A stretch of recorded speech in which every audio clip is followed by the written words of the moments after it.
Əli Ağayev təqdim edir. Güzel fikirdi, kal sənə qurban, kal sənə qurban. Bir sən yanında qalacağam mən, qalacağam mən. Çox gözəl fikirdi, kal sənə. Dostlar, gəldik, çıxdıq Kürdəmirə. Hal-hazırda Kürdəmirdəyik, yol üstündəyik. Bilirsiniz ki, Yoldasan komandası uzaq məsafələrə çıxanda həmişə dincəlir və Yoldasan komandasının da dincəlmək məkanı, dincəlmək üçün seçdiyi məkan yol üstü məkanıdır. Niyə görə buranı seçirik? Çünki yol üstü məkanı uzaq yollara, uzaq məsafələr üçün çox əlverişli bir məkandır. Bilirsiniz ki, bizim YPI 008-imiz plug-in hibrid bir hibriddir və əsas özəlliklərdən biri nədir? Sürətli şarj portu var. Çox gözəl, hətta sürətli şarj portu da var. Biz hal-hazırda avtomobilimizi park etmişik və Rasim, zəhmət olmasa şarj doldurma prosesini bir dənə izləyicilərimizə başa salardınız. Bir portu var, bir ev şəraiti üçün balaca port, belə deyil.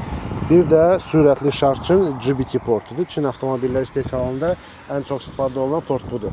Hal-hazırda bu məntəqədə də həmən o GBT portu var, görürsünüz. Tam bizim avtomobilə uyğun olan bir portdur.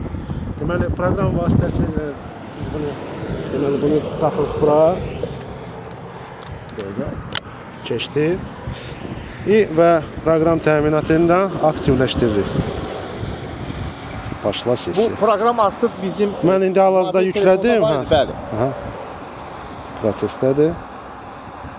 İndi kartımı istəyir, indi kartımı əlavə edəcəm oraya. Proqram başlayacaq işləməyə. Əla. Və Rasim, sən bu prosesi davam elə. Mən bir qədər məkan haqqında məlumat verim. Hal-hazırda olduğumuz məkan Kürdəmir yolunun üzərində 115-ci kilometrdə yerləşir və niyə deyirəm bu məkanı seçirik? Çünki bu məkanda bir sıra kompleks işlər var. Yəni uzaq məsafəyə çıxıb yolda dincəlmək üçün tam funksional bir məkandır. Gördüyünüz kimi böyük park ərazisi var, kifayət qədər böyük park ərazisi var. Eyni zamanda ehtiyacların ödənilməsi, rahat dincəlməyin ən məncə də yol üstü ideal bir seçimdir.